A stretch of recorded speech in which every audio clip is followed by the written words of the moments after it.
Foto-foto selanjutnya mulai misterius dan bikin merinding. Sumpah, aku ngomong ini aja, ngebayangin foto-fotonya itu merinding banget, guys.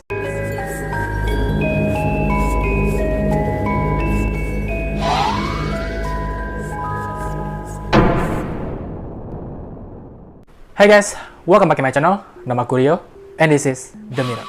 So guys, malam ini aku punya sebuah kisah tentang kasus orang hilang yang sangat misterius dan belum terpecahkan, tentang dua gadis backpacker yang hilang di pegunungan Panama. Dan entah kenapa kisah-kisah tentang orang hilang yang penuh misteri itu sangat menarik untuk dibahas, karena selain kronologinya yang seram, fakta-fakta yang ditemukan oleh polisi, tim penyelidik, memunculkan banyak tanda tanya tentang apa yang sebenarnya terjadi pada si korban. Well, untuk kasus orang hilang sendiri, ini bukan video yang pertama. Sebelumnya aku udah pernah bahas tentang video ini, kasus orang hilang, juga kasus kematian yang misterius di Kelok 9, Sumatera Barat. Dan kalau misalnya kalian belum tahu tentang kisah itu, ke video ini, karena kisahnya benar-benar bikin merinding, dan bikin kita mutar otak tentang apa yang sebenarnya terjadi dengan orang hilang itu. Dan malam ini guys, kita akan membahas lagi tentang kasus orang hilang yang menyeramkan, misterius, dan tidak terpecahkan, tentang dua gadis penjelajah yang hilang di Gunung Panama, Amerika. And now, before video di exercise, The Mirror mode. Slow cap.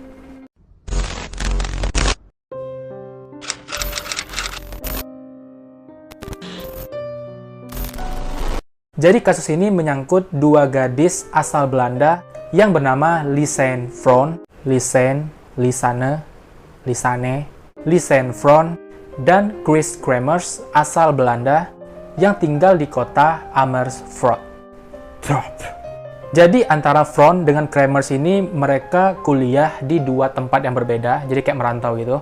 Dan setelah mereka menyelesaikan studinya, jadi mereka tinggal nunggu wisuda, itu mereka kembali ke kampung halamannya masing-masing, dan mereka tinggal bersama. Pada tahun 2013, dua sahabat ini di kampung halamannya di Belanda, mereka bekerja di sebuah kafe yang bernama Cafe in den Kleinen Hub. Aku nggak tahu cara ngomongnya dalam bahasa Belanda. Dan mereka bekerja untuk mengumpulkan uang, karena rencananya setelah mereka lulus kuliah, mereka ingin berpetualang dan menjelajah ke luar negeri. Di mana rencana mereka ini akan pergi berpetualang dan menjelajah ke negara Panama di bagian selatan benua Amerika. Jadi mereka punya rencana untuk menjelajah ala backpacker gitu. Nah kalau misalnya teman-teman mungkin ada yang belum tahu backpacker itu apa, jadi singkatnya backpacker ini sejenis orang-orang yang menjelajah, jadi dia bawa tas gede, terus jalan kaki, menyusuri kota, terus numpang di mobil-mobil orang, makan apa aja yang penting makan, kenyang, tidur dimanapun yang penting bisa nutup mata. Jadi benar-benar orang yang suka menjelajah dan berpetualang menyusuri alam gitu. Tapi selain memiliki niat untuk berpetualang dan menjelajah, mereka juga punya rencana, mereka juga berniat untuk mempelajari bahasa Spanyol, karena warga Amerika Latin sebagian besar menggunakan bahasa Spanyol. Selain itu, mereka juga ingin melakukan bakti sosial, jadi berbuat baik ke orang-orang pedesaan atau orang-orang pelosok yang masih kurang ilmu gitu. Nah, mereka bekerja ngumpulin uang, sampai akhirnya mereka merasa uang tabungan mereka cukup untuk terbang ke Panama. Akhirnya pada awal tahun 2014, mereka terbang ke Panama untuk menetap selama 6 minggu. Jadi 2 bulan nih rencana mereka untuk liburan ke Panama itu.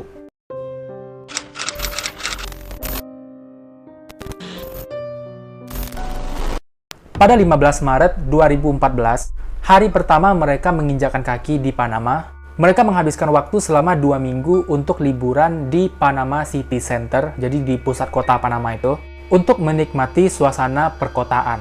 Nah, setelah puas dengan suasana perkotaan Panama, mereka memutuskan untuk mulai pindah ke sebuah desa yang keindahan alamnya itu sangat-sangat luar biasa dan fantastik. Jadi masih asri banget, alamiah banget gitu. Dan dapatlah sebuah desa yang bernama Desa Boquet. Dan suasana di sana itu benar-benar asri, indah banget sungainya, danaunya, hutannya, bukitnya. Jadi untuk orang-orang yang biasa ketemu perkotaan, gedung-gedung tinggi, macet, tempat ini akan menjadi surga dunia untuk mereka. Dan dari informasinya, desa ini adalah desa yang sangat-sangat damai penduduknya. Jadi antara satu rumah dengan satu rumah yang lain itu nggak pernah berantem. Dan hampir tidak ada kasus kejahatan yang terjadi di desa itu. Biaya hidup di sana juga jauh lebih murah, dan semua warga-warganya sangat ramah dan open kepada tamu-tamu. Pada tanggal 29 Maret 2014, mereka sampai di desa. Dan sesampainya di desa, mereka numpang dengan salah seorang petani Jadi mereka numpang tinggal di rumah petani itu selama 2 hari. Walaupun baru 2 hari hidup di lingkungan desa itu, mereka sangat-sangat akrab dengan para penduduk, karena mereka juga memiliki jiwa sosial yang tinggi. Jadi cepat akrab lah sama penduduk karena mereka suka membantu. Nah, di desa ini, si Front dan Kremers ini juga diminta untuk menjadi guru. Jadi dia diminta oleh kepala desa untuk mengajarkan anak-anak di desa itu tentang ilmu-ilmu umum lah gitu. Jadi mereka dijadwalkan untuk mulai mengajar anak-anak pada tanggal 3 April 2014. Nah, tapi sebelum itu, pada tanggal 1 April 2014, mereka berencana untuk naik ke puncak. Jadi di desa inilah mereka memulai rencana utama mereka untuk backpackeran. Jadi pada 1 April 2014, jam 9 pagi, mereka mulailah menapak untuk naik ke puncak. Nah, Pak Petani, tempat mereka tinggal ini mengizinkan mereka untuk membawa anjing peliharaannya untuk menemani perjalanan mereka. Sampai pada malam harinya, anjing milik petani ini yang tadi pergi sama Front dan Kremers kembali ke rumah Pak Petani, tapi tanpa mereka berdua.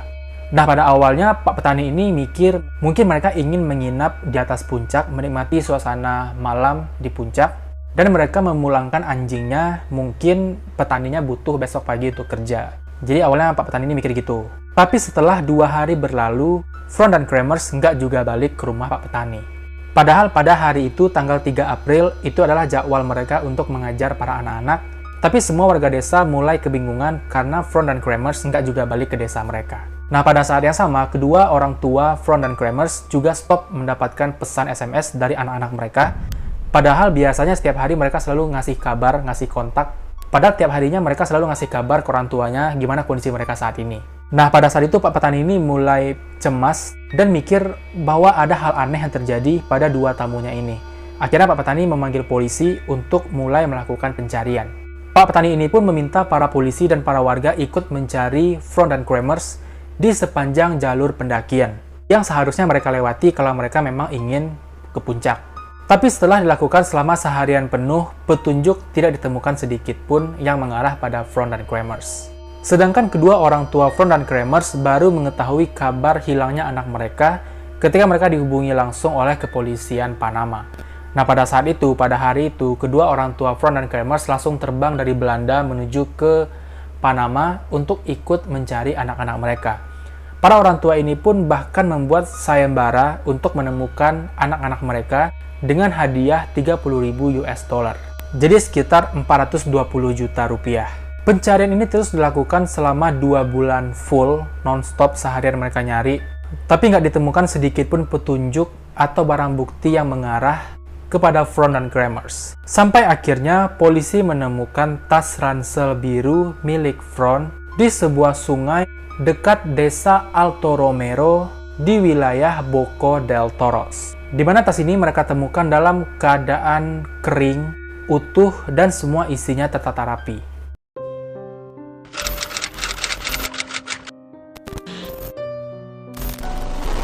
Di dalam ransel milik Front, polisi menemukan 2 buah kacamata hitam, paspor milik Front, uang tunai senilai 83 euro, sebuah botol air minum yang masih penuh, kamera milik Front, 2 bra, dan 2 handphone yang masing-masing milik Front dan Kremers. Nah, dari barang-barang yang ditemukan polisi ini, pastinya mereka langsung melacak kamera dan handphone milik Front dan Kremers untuk menemukan petunjuk tentang apa yang terjadi pada mereka selama mereka hilang 2 bulan itu. Akhirnya dibongkarlah handphone dan kamera milik Kremers, diselidiki, dan mereka menemukan gambar-gambar yang misterius dan terlihat mengerikan. Juga panggilan telepon kepada polisi yang tidak terjawab. Nah, dari catatan panggilan telepon kepada polisi dan foto-foto di kamera mereka, itu menggambarkan kondisi yang terjadi pada mereka itu sangat-sangat mengerikan. Aku bahkan kalau ngebayangin gambar-gambar di kameranya itu bisa bikin aku merinding, guys. Dimulai pada gambar-gambar di hari pertama mereka mendaki. Jadi pada tanggal 1 April 2014, terlihat foto-fotonya masih biasa-biasa aja. Mereka having fun, foto-foto selfie dengan pemandangan-pemandangan hutan. Mereka terlihat bahagia. Dan ketika diselidiki, waktu dari foto-foto bahagia ini tercatat dari jam 10 pagi sampai jam 2 siang. Jadi dalam rentang waktu itu semuanya masih baik-baik saja. Dan inilah foto-foto terakhir ketika mereka terlihat bahagia. Karena mereka pun tidak menyadari bahwa setelah ini ada kejadian mengerikan yang terjadi pada mereka. Petunjuk selanjutnya yang ditemukan oleh polisi setelah foto bahagia ini adalah panggilan telepon darurat kepada layanan darurat Belanda pada pukul 4 sore, jadi 2 jam setelah foto terakhir yang bahagia tadi. Dan panggilan itu tercatat sebagai panggilan gagal karena mungkin nggak ada sinyal, jadi mereka nggak bisa connect ke kepolisian. Panggilan telepon ini diulang kembali 2 hari kemudian, masih pada nomor yang sama, layanan darurat Belanda, tapi mereka tetap tidak terhubung. Dalam catatan panggilan mereka juga diketahui mereka sempat nelpon 911, layanan darurat Amerika, dan tersambung selama 2 detik, kemudian terputus lagi. Dan habis itu catatan teleponnya tetap pada telepon gagal. Nah, total panggilan keluar di handphone mereka ketika mereka menghubungi layanan 104 dan 911 adalah sebanyak 77 kali percobaan. Jadi bayangkan sekritis apa kondisinya sampai mereka berulang-ulang kali sampai 77 kali berusaha nelpon polisi, tapi gagal karena nggak ada sinyal. 3 hari kemudian di ponsel mereka tercatat notifikasi gagal memasukkan password ponsel. Jadi seakan-akan ada orang lain yang berusaha masuk ke dalam handphone mereka tapi nggak tahu passwordnya apa. Dan agak susah dipercaya kalau misalnya mereka salah memasukkan password di handphone mereka sendiri lebih dari 3 kali. Iya nggak? Esok harinya, pada tanggal 7 April 2014, jadi di hari ke-7 mereka hilang, foto-foto selanjutnya mulai misterius dan bikin merinding. Sumpah, aku ngomong ini aja, ngebayangin foto-fotonya itu merinding banget guys. Jadi tercatat antara jam 1 malam sampai jam 4 subuh, aduh merinding kan? Merinding. Foto-foto di HP mereka adalah foto-foto random dalam keadaan gelap di tempat yang nggak diketahui di mana. Jadi mereka kayak moto di setiap arah mereka menghadap gitu. Aduh kan aku nonsok merinding dia. Inilah beberapa foto-fotonya.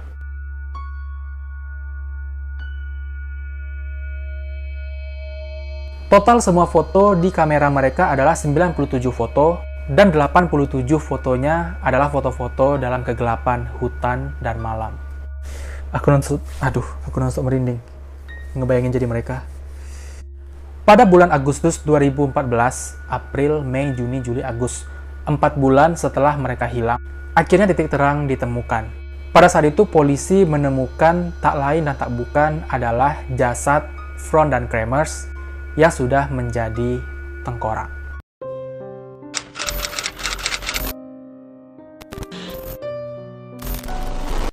Polisi menemukan tulang pinggul di dalam sepatu boot dan 2 buah tangan yang masih lengkap dengan tulangnya. Otopsi langsung dilakukan untuk menganalisa 2 barang bukti dari jasad itu dulu. Dengan tes DNA, ternyata hasilnya menunjukkan bahwa sepatu boot dan tulang pinggul yang ada di dalamnya merupakan milik Fron. Sementara 2 tangan adalah milik Kremers. Tapi penyelidikan setelah otopsi ini menemukan beberapa kejanggalan. Tulang pinggul dari Fron yang di dalam sepatu itu menunjukkan tanda pembusukan alami, sementara tulang tangan milik Kremers itu berwarna putih terang seakan-akan sengaja diputihkan biar awet. Jadi terdapat unsur bahan kimia di dalam tulang tersebut. Sepatu milik Kremers juga ditemukan di sekitar daerah ditemukannya tulang belulang itu dengan kakinya yang masih terpasang di dalam sepatu. Nah, beberapa kilometer dari ditemukannya tas milik Fron, ditemukan celana pendek milik Kremers yang terlipat rapi. Nah, pada saat mengetahui fakta-fakta itu, orang tua dari Fron dan Kremers sangat-sangat yakin bahwa itu bukan hanya kasus orang hilang dan kecelakaan, tapi ada orang ketiga atau orang lain yang menjadi dalang di balik kematian anak-anak mereka. Dan orang tua Fron dan Kremers pun meminta polisi untuk menyelidiki lebih lanjut tentang kasus anak mereka. Dan polisi pun setuju dilakukanlah penyelidikan lebih mendalam. Setelah dilakukan penyelidikan lebih lanjut, polisi menemukan fakta baru yang gak kalah mencengangkan, di mana mereka menemukan ada 4 dari 33 potongan tulang yang ternyata bukan milik Fron dan Kremers. Yang artinya bukan hanya mereka berdua korban dari insiden ini, tapi juga ada 4 orang lainnya yang menjadi korban yang mungkin juga bernasib sama dengan mereka. Jadi total ada 6 orang dari identifikasi tulang belulang tadi. Nah, fakta lain ditemukan dari file-file foto di kamera milik Fron, di mana kita biasanya kalau foto-foto di kamera itu punya nomor-nomornya kan. Dan biasanya nomor-nomor itu berurutan. Nah, di antara 97 foto yang ada di kamera milik Fron, file foto dengan nomor 509 itu hilang, jadi fotonya itu dari 508 langsung loncat ke 510. Dan kemungkinan besar foto itu dihapus.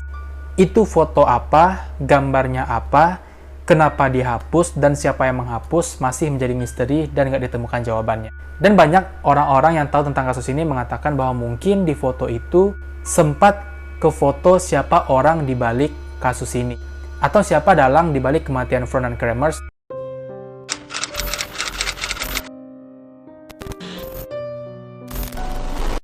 Nah, karena banyaknya kejanggalan dari fakta-fakta yang ditemukan oleh polisi dalam kasus ini, dan karena kasus ini mencuat ke publik sangat-sangat rame, viral pada saat itu, muncullah teori-teori dari publik, dari masyarakat, tentang apa yang sebenarnya terjadi pada Fron dan Kremers. Nah, ini ada 4 teori yang paling banyak dipercaya oleh orang-orang. Teori pertama adalah pelakunya mungkin warga dari desa Bosquet. Teori ini muncul karena satu-satunya manusia yang diketahui ada di dekat lokasi adalah warga desa Bosquet sendiri. Fakta bahwa ada zat kimia di dalam tulang tangan milik Kremers menandakan bahwa ada campur tangan manusia di dalam kasus ini. Tapi teori ini mungkin terbantahkan karena dari yang awal udah kita tahu bahwa desa Bosquet itu terkenal dengan penduduknya yang ramah, damai, dan bahkan tingkat kejahatan pun nggak ada di sana. Karena hal itulah teori ini sulit dipercaya. Fakta lain yang mendukung teori ini adalah ditemukannya tas milik Fron dalam keadaan yang bersih, kering, dan isinya masih lengkap. Kenapa? Karena hutan di desa Bosquet itu termasuk hutan hujan yang memiliki kelembapan yang cukup tinggi. Dan kalau memang tas itu udah ada di sana selama Fron dan Kremers hilang, harusnya tas itu ditemukan dalam kondisi yang basah dan semua elektronik di dalamnya rusak, pastinya. Tapi ini enggak, kering seakan-akan baru diletakkan. Dan pada saat itu polisi dengan sangat yakin bahwa ketika dilakukan pencarian di hari pertama Fron dan Kremers hilang, mereka udah menyisiri setiap jalur di daerah itu, termasuk lokasi tempat tas ransel milik si Fron ini ditemukan. Mereka udah ngecek, tapi nggak ada. Tapi entah kenapa 2 bulan kemudian tas itu ditemukan di tempat itu seakan-akan ada orang yang baru meletakkannya di sana. Nah, tapi ada satu fakta yang nggak cocok dengan teori ini, yaitu kalau memang itu adalah warga desa atau siapapun orang yang menjadi dalang di balik kasus ini, apa motifnya? Apakah memang karena hasrat keinginan untuk membunuh? Karena barang-barang berharga di dalam tas milik Fron itu masih ada, masih lengkap, dan nggak hilang. Jadi itulah fakta yang kurang cocok dengan teori ini. Teori kedua adalah Fron dan Kremers kecelakaan. Nah, ini salah satu teori yang cukup masuk akal. Mungkin mereka di tengah hutan, kesulitan. Salah satu dari mereka mungkin masuk ke jurang, dan satu orangnya mencoba nolong, tapi ikut jatuh juga. Jadi teori ini sesimpel itu penjelasannya. Tapi kembali kepada fakta-fakta yang tadi ditemukan, banyak ketidakcocokan antara teori itu dengan fakta yang ada. Salah satunya adalah lokasi ransel milik Fron ditemukan itu jauh dari lokasi yang berbahaya. Jadi dekat lokasi itu nggak ada jurang, nggak ada tebing atau apa yang membuat mereka mungkin kecelakaan. Dan lokasi-lokasi ditemukannya tulang-tulang mereka dan posisinya seperti apa itu sangat jauh dari kemungkinan kecelakaan yang tidak disengaja. Teori ketiga adalah mereka dimakan hewan buas. Nah, ini juga salah satu teori yang lebih masuk akal. Mungkin kondisi tulang belulang itu adalah sisa-sisa dari santapan hewan buas. Karena teori ini sangat didukung dengan kondisi hutan yang sangat-sangat lebat di mana mereka berada. Dan kita semua juga tahu kalau hewan-hewan buas itu mencari mangsanya biasa di malam hari. Tapi satu fakta yang membantah teori ini adalah kandungan zat kimia yang ditemukan di dalam tulang milik Kremers. Kembali lagi ke teori pertama. Dan teori yang terakhir yang udah mulai ke hal-hal mistis adalah mungkin mereka ketangkap dan dimangsa oleh suku kanibal Ngobe. Nggak sedikit juga para penjelajah yang mengetahui kasus ini ikut berkomentar bahwa mungkin mereka tertangkap dan dijadikan santapan oleh suku kanibal Ngobe. Karena para penjelajah yang sering melakukan traveling ke Panama mengatakan bahwa untuk masuk ke hutan-hutan Panama setidaknya mereka harus ditemani oleh guide yang tahu daerah itu, karena bisa saja mereka tersesat dan masuk ke dalam kawasan daerah suku Ngobe yang merupakan suku kanibal yang masih hidup di pedalaman hutan Panama. Jadi dari semua jalan cerita kasus ini ada 4 teori yang berkembang di masyarakat dan banyak dipercaya oleh publik. Tapi kembali lagi, teori tadi dengan fakta yang ada itu nggak cocok. Ada 1 atau 2 fakta yang membantah teori itu, dan sampai saat sekarang ini pun kasus ini menjadi kasus misterius yang tidak terpecahkan. At the end of video, aku mau tanya pendapat kalian tentang kasus ini. Coba share di bawah, komen di bawah. Apakah kalian punya teori sendiri yang cocok dengan semua fakta yang ditemukan? Aku tahu kalian semua pinter-pinter, jadi untuk malam ini, itu dulu video misteri kita. Semoga kalian suka, dan seperti biasa, klik like-nya kalau kalian suka, dislike aja kalau nggak suka. Dukung dan bantu kembangkan channel ini dengan klik subscribe, dan klik lonceng notifikasinya supaya kalian tahu kalau misal aku upload video baru. Dan jangan lupa share video ini atau channel ini ke teman-teman kalian yang lain supaya tim misteri horor kita makin banyak. Dan kalau misalnya kalian punya ide-ide yang bagus tentang hal-hal yang creepy-creepy, serem-serem untuk kita bahas, juga komen di bawah. Terima kasih sudah menonton dan sampai jumpa di video-video selanjutnya. Bye.